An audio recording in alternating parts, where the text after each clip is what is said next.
Hello everyone, welcome to success with Rai academy. 6 जनवरी 2023 के दैनिक जागरण के राष्ट्रीय संस्करण को आज के इस वीडियो में हम डिस्कस करेंगे। तो चलिए वीडियो को स्टार्ट करते हैं। सबसे पहली हेडिंग हम ले रहे हैं जो प्रमुखता से प्रकाशित की गई है कि 1 जनवरी तक बनकर तैयार हो जाएगा राम मंदिर।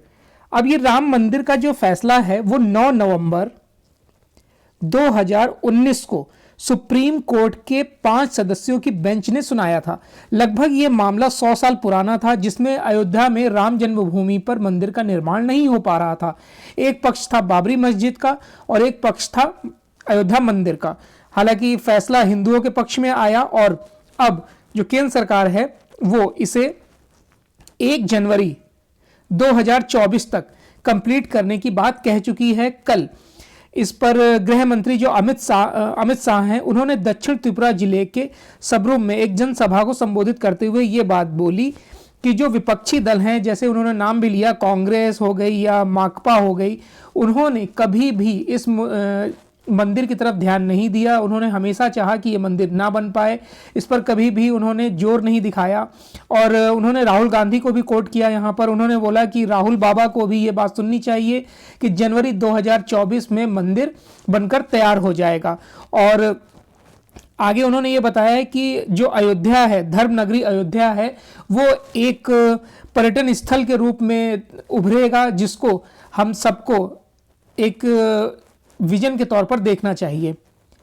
चलिए नेक्स्ट न्यूज पर आते हैं। पारसनाथ में पर्यटन गतिविधियों पर रोक।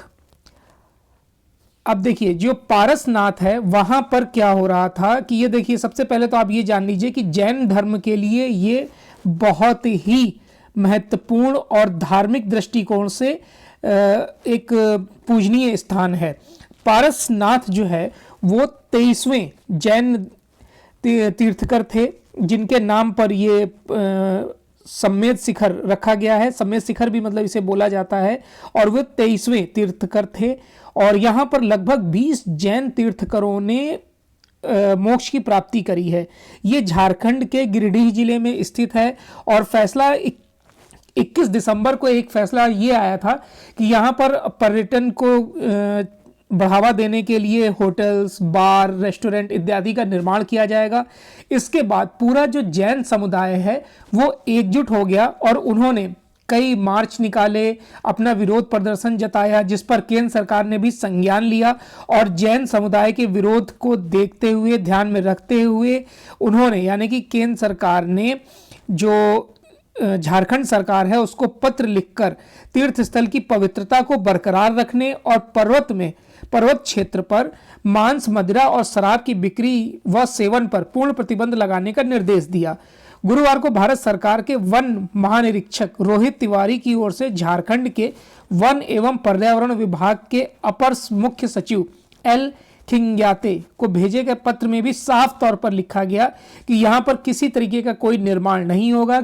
हमारी किसी की भी आस्था को ठेस पहुंचाने का उद्देश्य नहीं है और वाकई में किसी भी धार्मिक स्थल के आसपास ऐसा नहीं होना चाहिए। नेक्स्ट न्यूज पर आते हैं। नेक्स्ट न्यूज है कि विदेशी विश्वविद्यालय देश में खोल सकेंगे कैंपस। अब ये देखिए बहुत बड़ी और महत्वपूर्ण न्यूज है। ये आदेश जो दिया है वो यूजीसी ने दिया है। यूजीसी मतलब यूनिवर्सिटी ग्रांट्स कमीशन, जिसे हिंदी में हम विश्वविद्यालय अनुदान आयोग बोलते हैं। इसका गठन नवंबर 1956 में 1956 में हुआ था। उन्होंने यहां पर एक बात बताई कि जो चालू शैक्षणिक वर्ष है उसमें लगभग 4.5 लाख छात्र विदेशों में शिक्षा के लिए गए हैं, उच्च शिक्षा के लिए गए हैं, जिस पर टोटल अगर हम देखें तो 28 से 30 बिलियन डॉलर का खर्च होगा। ये सिर्फ शिक्षा का खर्च है। उनके रहना और छात्रों का पढ़ना, खाना पीना, इन सब पर काफ़ी बड़ी राशि खर्च होती है।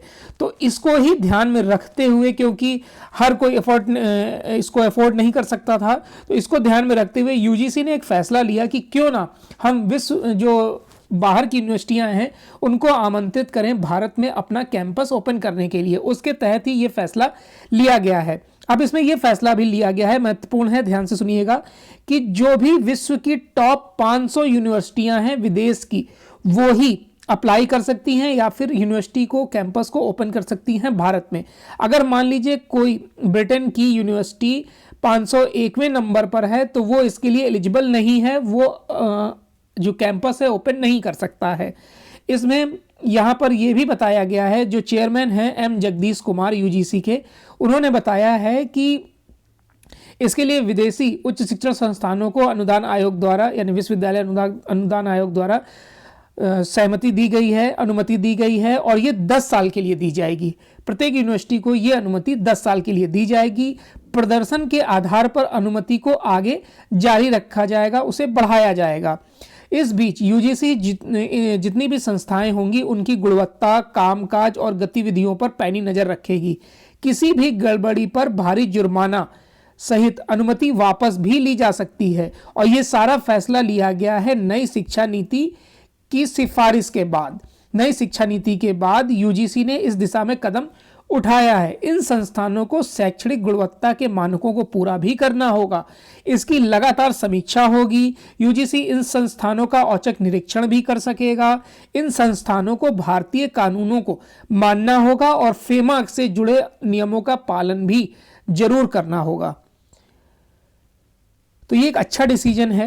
जैसे मान लीजिए कि कोई मध्यम वर्गीय परिवार का बच्चा होता है या फिर बीपीएल परिवार का बच्चा होता है, तो वो तो मान लीजिए जो अगर पढ़ने में तेज है वो स्कॉलरशिप के माध्यम से चला जाता है, या फिर जिनकी फाइनेंशियल स्थिति अच्छी है वो अपने पैसे पे चले जाते हैं। लेकिन बहुत से ऐसे छात्र हैं जो अच्छे हैं पढ़ने में, लेकिन पैसे की वजह से वो विदेशी यात्रा या फिर वहाँ पर रहना वगैरह वो वहन नहीं कर सकते थे। तो इसमें अब सुविधा हो जाएगी, क्योंकि जो कॉलेज मान लीजिए ब्रिटेन में वो पढ़ने के लिए किसी कॉलेज में जाते थे, वही कॉलेज का कैंपस अगर नई दिल्ली में, भोपाल में, लखनऊ में, चंडीगढ़ में या फिर भुवनेश्वर में होगा तो उनको पढ़ने में और अपने आप को आगे बढ़ाने में, देश को समृद्ध बनाने में काफ़ी मदद मिलेगी। नेक्स्ट न्यूज़ है, शहरीकरण के मद्देनजर जल संरक्षण पर गंभीरता से सोचें। अब जो प्रधानमंत्री नरेंद्र मोदी हैं, उन्होंने देश के शहरीकरण की बढ़ती रफ्तार के मद्देनजर जल संरक्षण पर ज़्यादा गंभीरता से सोचने की जरूरत बताई है। उद्योग और कृषि दो ऐसे प्रमुख क्षेत्र हैं जिसमें पानी की आवश्यकता सबसे ज़्यादा होती है। जल संरक्षण अभियान चल भी रहा है। जल सुरक्षा के प्रति जागरूकता बनी रहनी चाहिए। इसके लिए प्रधानमंत्री मोदी ने वाटर विजन 2047 के उद्घाटन समारोह में वर्चुअली तौर पर संबोधित किया। अब प्रधानमंत्री जो मोदी हैं वो कृषि सिंचाई योजना का उल्लेख भी उन्होंने किया कि पर ड्रॉप मोर क्रॉप अभियान के तहत देश में अभी तक 70 लाख हेक्टेयर से ज़्यादा जमीन माइक्रो इरिगेशन के दायरे में आ चुकी है। सभी राज्यों को इसको बढ़ावा देने की जरूरत भी है। उन्होंने बताया कि देश के हर जिले में 75,000 अमृत सरोवर का निर्माण किया जा रहा है। मतलब हर राज्य में या पूरे देश में अमृत सरोवर का इसमें निर्माण किया जा रहा है और उसमें 25,000 लगभग अमृत सरोवर बनकर तैयार भी हो गए हैं। वाटर विजन 2047 अगले 25 वर्षों की अमृत यात्रा का महत्वपूर्ण आयाम भी होगा। इसमें आगे उन्होंने ये भी कहा कि मनरेगा के तहत जल संरक्षण की दिशा से अधिक कार्य करना चाहिए। राज्य सरकारों के विभिन्न मंत्रालयों जैसे जल, सिंचाई, कृषि, ग्रामीण एवं शहरी विकास और आपदा प्रबंधन जो मंत्रालय हैं उनके बीच निरंतर संवाद होता रहना चाहिए, जिससे कि हम इस विजन को, ये जो योजना है उसको आगे बढ़ाएं और सबके लिए ये हितकारी हो। नेक्स्ट न्यूज़ पर आते हैं। अब नेक्स्ट न्यूज़ है कि देश में बनेंगे सैनिकों के आर्मर से लेकर बर्फीले इलाकों की पोशाक।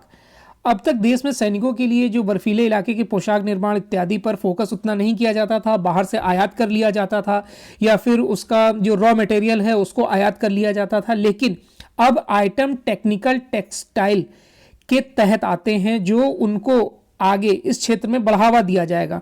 टेक्निकल टेक्सटाइल के तहत रिसर्च का ही परिणाम है कि अब बुलेट प्रूफ जैकेट का निर्माण घरेलू स्तर पर शुरू हो गया है। पहले जैकेट की सिलाई में इस्तेमाल होने वाले धागे का भी आयात किया जाता था। और इसमें टेक्सटाइल जो सचिव हैं रचना शाह, उन्होंने बताया कि नेशनल टेक्निकल टेक्सटाइल मिशन के तहत पिछले 3 सालों में कृषि, स्पोर्ट्स, मकान, रक्षा, पैकेजिंग जैसे कई क्षेत्रों के लिए टेक्निकल टेक्सटाइल के उत्पादों को तैयार करने के लिए रिसर्च किया गया है और अब इसके परिणाम मिलने भी लगे हैं। उन्होंने आगे ये भी बताया कि भारत में टेक्निकल टेक्सटाइल का जो कुल कारोबार है वो 20.5 अरब डॉलर का है, जो वित्त वर्ष 23-24 में 40 अरब डॉलर का हो सकता है, यानी कि लगभग 2 गुना हो सकता है। अभी तक अगर हम निर्यात की बात करें तो 2.21 अरब डॉलर का निर्यात है, जिसे आगे चलकर 10 अरब डॉलर तक ले जाने का इसमें लक्ष्य रखा गया है। नेक्स्ट न्यूज पर आते हैं कि पूर्वोत्तर क्षेत्र की विकास योजनाओं के लिए 12,000 करोड़ रुपए की मंजूरी इसमें दी गई है, और ये मंजूरी दी गई है केंद्र ने 15वें वित्त आयोग की शेष अवधि के लिए 12,882 करोड़ रुपए के व्यय के साथ पूर्वोत्तर क्षेत्र के विकास मंत्रालयों की योजनाओं को जारी रखने के लिए ये मंजूरी दी है। आपको पता होना चाहिए कि 15वां वित्त आयोग जो है उसका जो कार्यकाल है 2022-23 से लेकर 25-26 तक है। इसके लिए कुल आवंटन 4800 करोड़ रुपए का किया गया था 4800 करोड़ रुपए का किया गया था और प्रत्येक वर्ष के लिए 1200 करोड़ रुपए का आवंटन किया गया था। उसी के तहत ये राशि जारी की गई है और इसका जो 15वां वित्त आयोग है उसका गठन नवंबर 2017 में किया गया था और अध्यक्ष नंद किशोर सिंह थे। इसमें आगे ये बताया गया है कि 2025-26 तक ज्यादातर परियोजनाओं को पूरा करने का प्रयास किया जाएगा, जिससे उस वर्ष के बाद कम से कम प्रतिबद्ध देनदारी हो।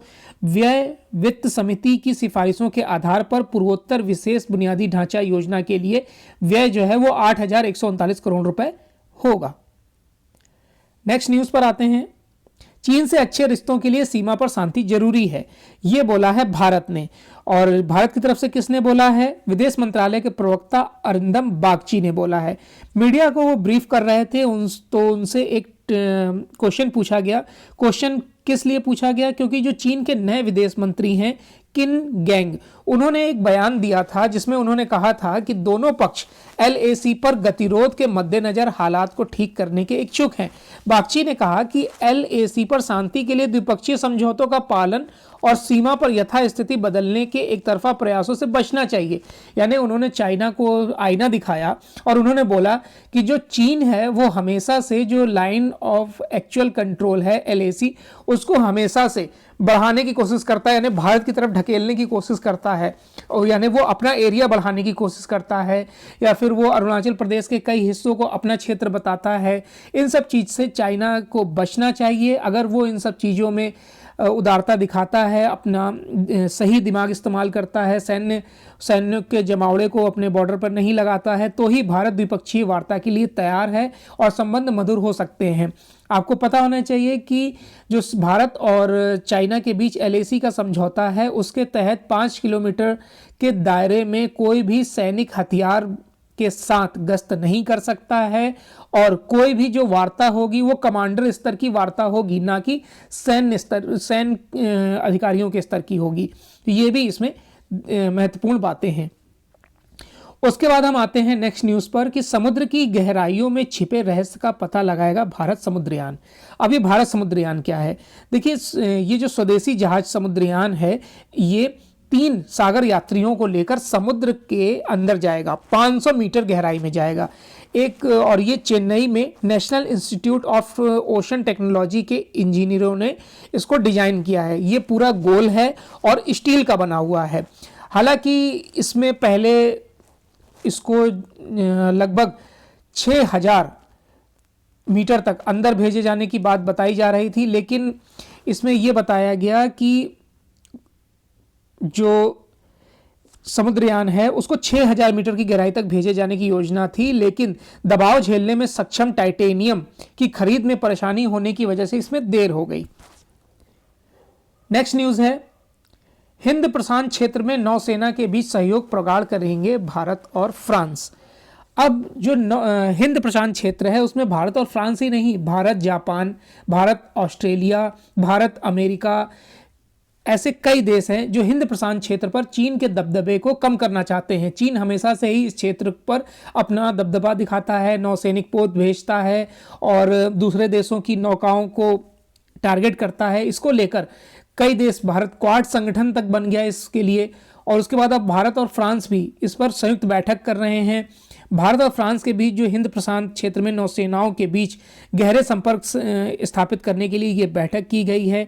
भारत की जो अगुवाई है वो NSA अजीत डोभाल ने करी है और फ्रांस की अगुवाई जो राष्ट्रपति इमैनुअल मैक्रोन के कूटनीतिक सलाहकार इमैनुअल बोन ने की है।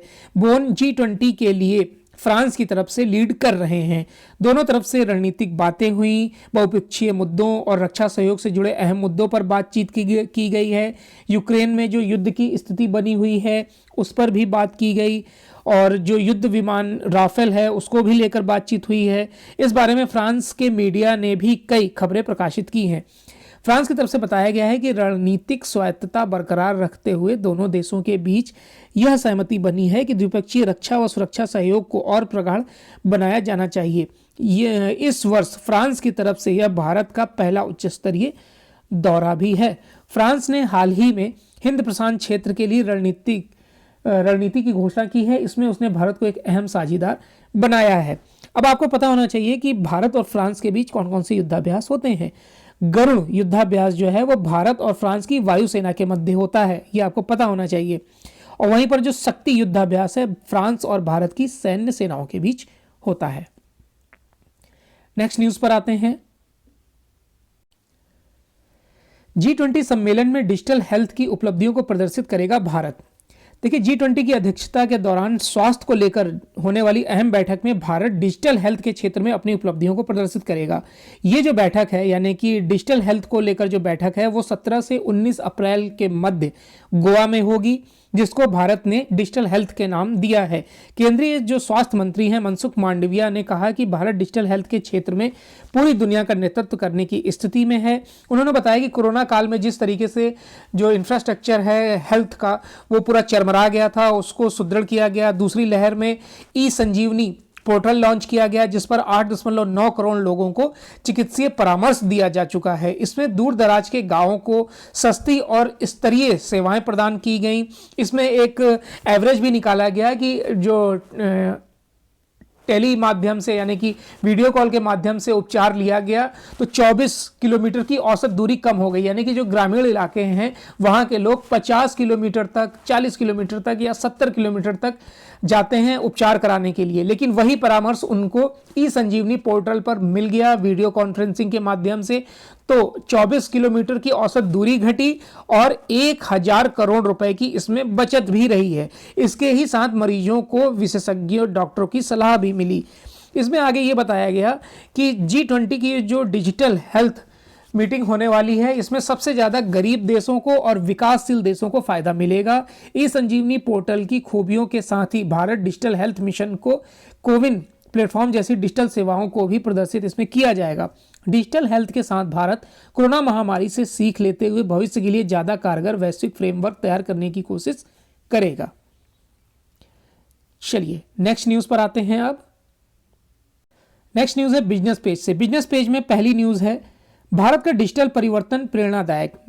नडेला, देखिए माइक्रोसॉफ्ट के जो चेयरमैन और मुख्य कार्यकारी अधिकारी यानी कि CEO हैं सत्यम नडेला, वो गुरुवार को भारत की यात्रा पर आए थे और प्रधानमंत्री नरेंद्र मोदी से उन्होंने मुलाकात की है। इस दौरान उन्होंने कहा कि डिजिटल परिवर्तन के नेतृत्व में सतत और समावेशी आर्थिक विकास पर सरकार जिस तरह से ध्यान दे रही है वह प्रेरणादायक है। मुलाकात के बाद उन्होंने ट्वीट किया, यानी नडेला ने ट्वीट किया और प्रधानमंत्री मोदी का धन्यवाद दिया कि भारत की जो डिजिटल मुहिम है डिजिटल इंडिया वो कहीं ना कहीं साकार कर रही है भारत के सपने को एक डिजिटल दुनिया में प्रवेश करने के लिए। वहीं पर प्रधानमंत्री मोदी ने भी ट्वीट किया और उन्होंने सत्यम नडेला की से मिलकर खुशी का इजहार किया। प्रौद्योगिकी और नवाचार के क्षेत्र में भारत की प्रगति तकनीक के नेतृत्व वाले विकास के युग में प्रवेश कर रही है। हमारे युवा नए विचारों से ओतप्रोत हैं और उनमें हर समय कुछ ना कुछ नया करने की क्षमता होती है, ऐसा उन्होंने ट्वीट किया। नेक्स्ट न्यूज है ग्रीन हाइड्रोजन की कीमत घटाना सबसे बड़ी चुनौती। अब देखिए लगातार 2 दिन से हम ग्रीन हाइड्रोजन की न्यूज़ को डिस्कस कर रहे हैं। पिछले 2 दिन के आप वीडियो देखेंगे तो उसमें हम इनकी कई बातों को डिस्कस कर चुके हैं, जैसे कि हेरिटेज जो लेन है यानी कि रूट है उस पर हाइड्रोजन वाले डीजल इंजन चलाए जाएंगे, हाइड्रोजन वाले इंजन चलाए जाएंगे। अभी तक उस पर डीजल इंजन चलते हैं तो पर्यावरण को नुकसान होता है। अगर हम उस न्यूज़ को पूरा डिस्कस करेंगे तो वीडियो बहुत बड़ा हो जाएगा।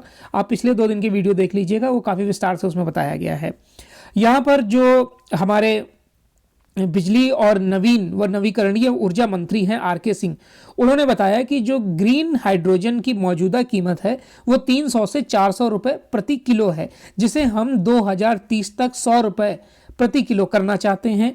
इसके लिए उन्होंने एक कमेटी भी बनाने का फैसला किया है और नेशनल ग्रीन हाइड्रोजन मिशन को लॉन्च तो कर दिया गया है, लेकिन इसमें काफ़ी परेशानियां हैं, इसमें काफ़ी रोड़े भी आ सकते हैं। कैबिनेट सचिव की अध्यक्षता में एक उच्च स्तरीय अधिकार प्राप्त समूह का गठन भी किया जा रहा है, लेकिन समस्याएं तो इसमें आएंगी ही। आगे इसमें ये बताया गया है कि नेशनल ग्रीन हाइड्रोजन मिशन की राह में कई चुनौतियां हैं, लेकिन हम उन्हें एक अवसर के तौर पर देख रहे हैं। अमेरिका, जर्मनी, जापान जैसे देश भी ग्रीन हाइड्रोजन के क्षेत्र में नई महत्वाकांक्षी घोषणाएं कर रहे हैं, लेकिन भारत के पास सबसे मजबूत आधार है। सरकार ने जिस तरह से ग्रीन हाइड्रोजन व ग्रीन अमोनिया सेक्टर विकसित करने की योजना बनाई है, वैसी तैयारी दूसरे देशों की नहीं है। 19,000 करोड़ रुपए का प्रोत्साहन पैकेज इसमें जारी भी कर दिया गया है। कंपनियों से निविदाएं मांगी गई हैं, और मतलब कि कॉन्ट्रैक्ट किसे दिया जाए उसके लिए अप्लाई करने के लिए बोला गया है। काफ़ी कंपनियां इसमें रुचि भी दिखा रही हैं, और अब आगे आने वाले दिनों में, जैसा कि कल अनुराग ठाकुर ने भी बताया था कि 2070 तक जीरो कार्बन उत्सर्जन के क्षेत्र में भारत सबसे अग्रणी राष्ट्र बनेगा, उस दिशा में ये प्रयास किया जा रहा है। चलिए नेक्स्ट न्यूज़ इंटरनेशनल पेज से। इंटरनेशनल पेज में सिर्फ हमारे लिए एक न्यूज़ है कि H1B वीज़ा के लिए शुल्क में भारी वृद्धि करेगा बाइडेन प्रशासन। अभी तक क्या होता था, देखिए पहले जान लीजिए H1B वीज़ा है क्या।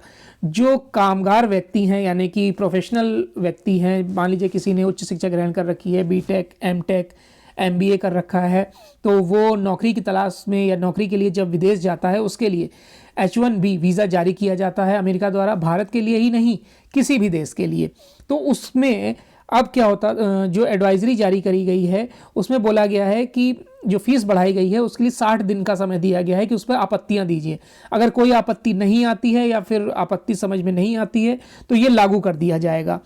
अब इसमें क्या था कि H1B वीज़ा के लिए जो अभी तक आवेदन शुल्क $460 था उसे $780 कर दिया गया है, और L1 के लिए $460 से $1385 कर दिया गया है। वहीं O1 वीज़ा के लिए 460 से $1055 कर दिया गया है। तो अब इसमें होगा क्या, उसमें यह होगा कि जो विदेश स्तर के जो मंत्री हैं या फिर प्रवक्ता हैं वो एक दूसरे कंट्री से बात करेंगे और अमेरिका से बोला जाएगा कि इसे लागू ना किया जाए। चलिए, तो ये आज का 6 जनवरी 2023 का दैनिक जागरण का राष्ट्रीय संस्करण था। आई होप आपको वीडियो अच्छा लगा होगा। अगर वीडियो अच्छा लगा हो तो लाइक और शेयर कर दीजिएगा। वीडियो देखने के लिए धन्यवाद।